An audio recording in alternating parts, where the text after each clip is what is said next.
Happy Monday, everybody. This is Tracy Armstrong, owner operator of North Pittsburgh Greeting Company, the area's premier welcome wagon service, welcoming all the new homeowners and new businesses to the ever-growing Pittsburgh area, and as always, most importantly, supporting local businesses and our local economy.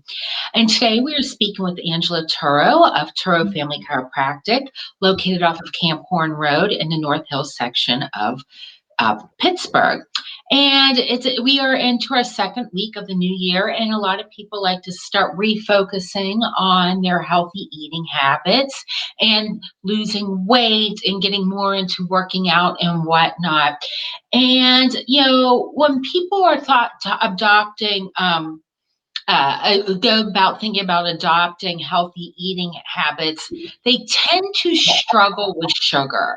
And Angela Turo is going to give us some pieces of why we tend to want sugar and what we can do to replace that, or what we can do to not crave it as much. Angela, first of all, why should people pay attention to how much sugar they are eating? So, again, Tracy, thanks for having me as always. But Absolutely. Yeah, sugar is one of those things that, probably in most of my videos I've mentioned as something that we should limit, but it is so important, especially coming out of the holiday season where we tend to way over consume it. It just seemed important enough to focus on, just the sugar for today. And the reason for that is because it's more than just empty calories. I mean, we know that sugar, it provides a lot of empty calories. It has no nutritional value, but it's more than that. It's more than the fact that it's just going to affect your weight. It actually has a negative effect on your overall health, and in several different ways, one of which it actually can weaken your immune system, which is really important right now. I mean, this time of year, we're still dealing with COVID, plus we have the general common flu, the regular flu, the common cold. We have all these things that we want to make sure that we're keeping our health and our immune system as optimal as possible. So the fact that sugar directly weakens your immune system by actually making your white blood cells less effective. So your white blood cells are one of those front defense lines of the immune system. So when a foreign invader comes in, the white blood cells help keeping that from turning to a full-blown illness. So when you have a lot of sugar in your diet, there's a direct correlation that you are likely to get more sick more often and more severely sick. So that's something that's really important right now, even if you're not concerned about your weight. I think a lot of people right now do want to make sure that we're staying healthy. And then another thing we think of with sugar is, we often connect it to diabetes, which there is absolutely a connection there. And the connection is that a diet high in sugar, and we're talking about, like the refined sugars that spike your blood glucose level, which then spikes your insulin level, that can lead to what's called insulin resistance, which is the precursor for type 2 diabetes. And in addition to that, it's actually the precursor for a lot of chronic diseases. So it's not just diabetes that we're concerned about. Insulin resistance we're finding is connected to obesity, is connected to heart disease, it's connected to a lot of these chronic conditions that we're seeing. So it's really not just a matter of, I want to drop a few pounds, so I'll cut out sugar, and that it's much more complex than that. It has a much greater effect. It affects our energy levels. That feeling of sugar crash is a real thing. When you see kids all hopped up on sugar running around the house and then pass out, that's a real thing. Yeah. And adults feel it too, and we feel it. We often think of it as, that afternoon slump, or, I just need a cup of coffee. But a lot of the times what we interpret as hunger or as wanting caffeine is actually us kind of coming off of a sugar crash, an insulin drop. That's what's causing us to have that really fatigued feeling, because sugar gives you a very quick burst of energy.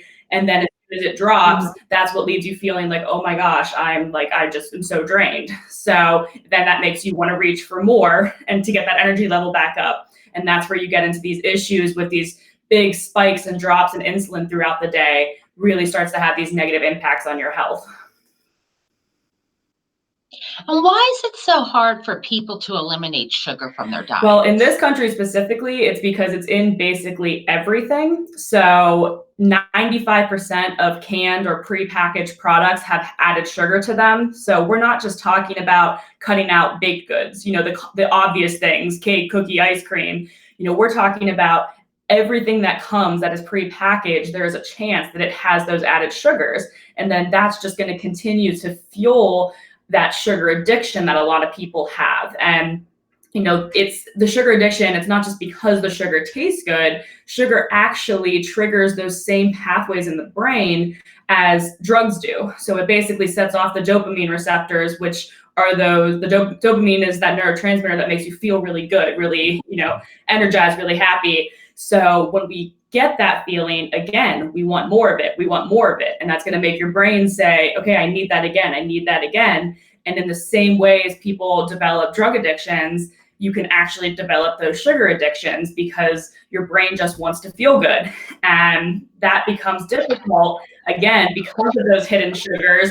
You might cut out the cake and the cookies and the ice cream, but still be struggling so much with those cravings. And that could really be coming from the other things you're eating in your diet that you don't realize are contributing to that sugar pathway addiction. And that's a good question. You mentioned hidden sugars, and I'm naive, I guess. I think of sugar as what you just said: your cookies, your brownies, your cakes, your Reese's peanut butter cups. The delicious things in life. And you're saying everything packaged hidden sugars. Mm-hmm. And you're talking, I'm like, what could you give us some examples? What are some food products that we should keep a lookout for when we want to think about reducing our sugar intake, that somebody like me or sitting there thinking, okay, well, Angela, I did take out this and I did take out that, and I haven't had a Snickers bar in 3 weeks. What am I eating? Where are these hidden sugars? No, I shouldn't say that. They're reality. Yeah. What are these hidden sugars?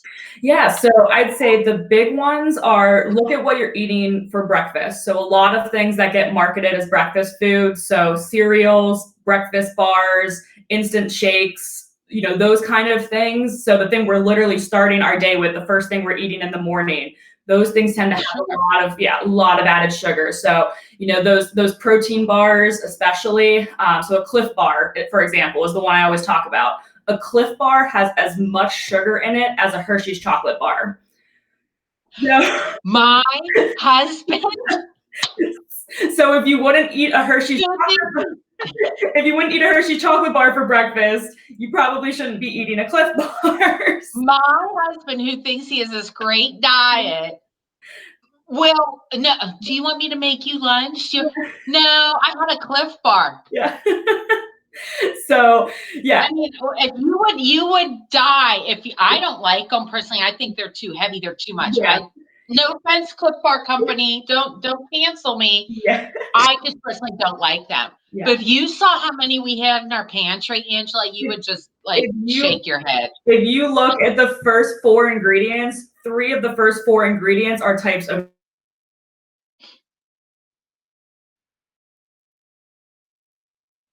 sugar bar with some other added stuff in for protein. But yeah, those are probably one of the worst. And then, you look at these other things, again, things that are marketed as healthy. So again, not to come after any particular brand because it's not their fault. I mean, it's just the way it is. Yeah. Kellogg's is always marketed as these healthy products, but they have a lot of added sugar in them. And, another called Slim Fast. I mean, they've gotten better. I think as far as I know, their renewed, whatever it's called, version doesn't, but their original version of Slim Fast had more sugar than a milkshake. I mean, it was like they're marketing these things as weight loss products, but they're packed with sugar. And people think, well, because if you're just counting calories, yeah, maybe you're staying within your calorie allotment. But again, that's not going to do anything to help with those other effects we talked about. Because again, sugar, it's more than just the calories. That's the issue. It's all those other things we talked about at the beginning. So yeah, I'd say look at what you're eating for breakfast is a big one. And that also includes, if you're a coffee person and you go to those big chain coffee places, look up the ingredients. You go to Starbucks, Dunkin' Donuts, either of those places, look up what you get on a regular basis and how much sugar is in it, because it's truly appalling what they can get away with. Well, I can just imagine when you're talking about a sugar high. I personally don't do it, but sure. I mean, just the average woman. I'm not even going to talk about men, because women in this country tend to struggle with weight more so than men. So an average American woman can wake up and grab a cup of coffee. I personally put a little skim milk in my coffee, but a lot of people like Dunkin', Oh, yeah.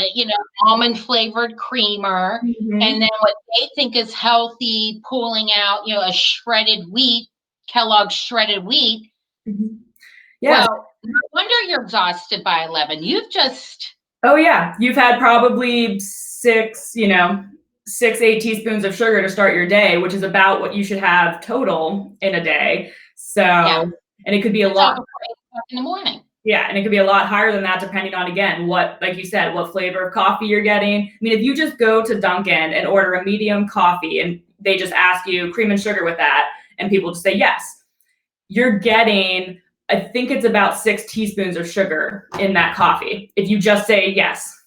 So it's, again, like it's being informed. It's, recognizing that you could be drinking so much sugar that you're not aware of, because, again, you're like, well, it's just coffee. I'm sure they just put a little cream and a little sugar in it. So, if you And they don't. if you do like it sweet, then ask for a sugar packet and have control over how much you're putting in it yourself, as opposed to just letting them do it. And it's, just, again, being aware that a lot of those things on the menu are just glorified desserts. So, Sure. if you like the mocha, caramel frappuccino, whatever thingy, like, I can't drink any of that stuff, but it's if that's your thing, then fine. Do it as an occasional treat, not as your everyday coffee beverage. So make sure Yeah, just because something has the word coffee at the end or latte at the end doesn't mean you should be drinking it first thing in the morning. So, exactly. make sure you're Like just this could be a once every 6 week treat. exactly, like, do it like the same amount of time you would do ice cream. I'm not going to eat ice cream for breakfast, Treat. so I'm not going to get one of those for breakfast. So again, it's just. And And if someone is suffering from a sugar craving, what can they do to help cut out those cravings? Are there some things alternatives they can do to start minimizing the sugar cravings? Yeah, so I mean, the biggest thing, based on what we just talked about, is it's really going to be preparing as much food at home as possible, or at least from places that how things are being prepared. Because, like I said, it's not just enough to cut out the quote unquote sweets, because there's so much sugar just sprinkled throughout really dumped throughout the American diet. And so it really is making sure, one, you're reading labels, you are truly informed as to what is in the food that you're eating, and making sure that, as much as you can, preparing things at home so that you have control over what goes into them. If you do have to eat out or want to eat out, I know I'm still doing more takeout than usual right now, just supporting local businesses, and that's fine. But that's why, you'll notice all month long on our website, I think it's every Thursday, we're highlighting a different local restaurant. And the places might not be the quote unquote like healthiest things, but what we like about these places is that they use local fresh ingredients. And so that, again, just, it might not be the lowest calorie or the, the most nutrient dense, but just getting away from the processed stuff, the canned stuff, the prepackaged stuff as much as you can really is going to make a big difference, because that's where you're going to, the stuff that can sit on the shelf and survive an apocalypse, that's the kind of stuff that is packed with the things that we don't want. So, and I know, that's the kind of. So basically what you're saying, if it has a shelf life of 30 years, Exactly. it's going to have a shelf life in your body for 30. Exactly. Like, that's the kind of stuff that just. And the shelf for us women is going to sit right above this area. Exactly. So it's really about, looking at the diet as a whole and trying to eat as clean and whole and organically as possible. And then again, when you're originally trying to cut down on the sugar, you have to learn what works for you. I've worked with clients who they're like, well, what if I just have this one little thing a day? And I'm like, well, are you able to eat that one thing a day and not overeat? And they're like, yeah, I can do that. I'm like, well, then fine. Some people can't. I know me, as soon as I have that one, if there's six cupcakes sitting there and I eat one of them, I'm going to want to eat the other 5. So I do better just not eating them at all. And so that's where it's really about listening to your body, learning what works for you. If having them in the house is too much of a temptation, don't have it in the house. That's the biggest thing. Don't feel like you have to buy it for the kids, because the kids shouldn't be eating it either. They don't need it. Yeah. Like, make it a family outing to go out to a local bakery and get a treat, or go out for ice cream, or go out for your coffee sugary beverage as an occasional treat. Make that, you have to leave the house, that's your special outing. It's something to get you out out of your home, but don't have it there so that you can just sit there and grab it and nonstop eat it, because that's one of the biggest things, is if it's there, it's just too easy to go for it. And we find the more you have it, the more you want it. It's both on a psychological level and on a physical level. You're going to be battling that. So the easiest thing you can do is avoid it, I'd say, and then talk to your family, the people you live with, and make sure they're on board too. So my boyfriend knows that, luckily he's not much of a sweets person, which is great, but it's like, he knows I'm like, I just don't want sweets in the house. I don't want them in the house, because you can sit there and not think anything of it, but I'm just going to be sitting there the whole time going, I know that ice cream's in the fridge. I know that ice cream's in the fridge. I know that ice cream's in the fridge. So it's just easier to not have it and not worry about it. And so, exactly. Yeah, talking to the people in your life so you're on the same page. If you're trying to limit sugar, what diet foods and artificial sweeteners would be a good option to choose? So that's another common one where people think, okay, well, I'll just drink diet soda, or I'll eat the quote unquote diet products, the things that are marketed as, again, like the weight loss products, and they don't have the sugar in it. The problem is the artificial sweeteners still trigger that pathway in the brain. So even though they don't have the calories, they are still not doing anything to help with the sugar cravings. And actually, the research is still being done, so we're not entirely sure, but they're finding that it still might be contributing to weight gain. It's still contributing to some of these other issues. So we're not entirely sure, maybe what is the specific issue, but it's definitely not the best option to just do a lot of those artificial sweeteners, because again, they're artificial. So right there, they've been processed in some way, made in the lab. We don't know the full story on how they're affecting it. And the diet soda is, I'll tell you right now, probably 10 times worse than regular soda. So it's not a good option to just say, oh, well, I'll just do all of the stuff that has the artificial sweetener in it instead. You really, again, if you're looking to truly break the habit, break the addiction, it's going to be about getting away from the fact that your palate wants that sugary taste, and the artificial stuff is still feeding to that artificial taste. So, or to that sugary taste. So, you're kind of just replacing one vice with another. So you want to make sure that you're really working towards reducing the sugar and not just replacing it with something else that's still going to continue to affect your health in a negative way. Well, Angela, this has been so knowledgeable. I think the next time we should talk, we should have a conversation on how to avoid charcuterie addiction. I'm full on with you there. Because my girlfriends and I, you can keep the cupcakes and the brownies, but my gosh darn it, you put some cheeses and delicious meats in front of us. No, I'm with you there. That's an addiction for some people. Meats and cheeses and olives. It is, absolutely that. Angela, as always, it's a pleasure to speak to you. If anybody out there would like to have a private conversation with Angela, she's extremely knowledgeable about health, diet, wellness, and your general overall well-being. She'd be more than happy to have a private appointment with you. Angela works with her brother at Turo Family Chiropractic, www.turofamilychiropractic.com. This will be listed in our comments. Angela, at any time, would be willing to have a private conversation with you and your family about how to get on track and how to maintain a healthy lifestyle. So Angela Turo of Turo Chiropractic, again, thank you for everything and all of you're just a constant wealth of knowledge. You really are. Well, So everybody, oh, thank you. And everybody, this again was Tracy Armstrong of North Pittsburgh Greeting Company, the area's premier welcome wagon and the key to making the first impression. Thank you. Thank you, ma'am.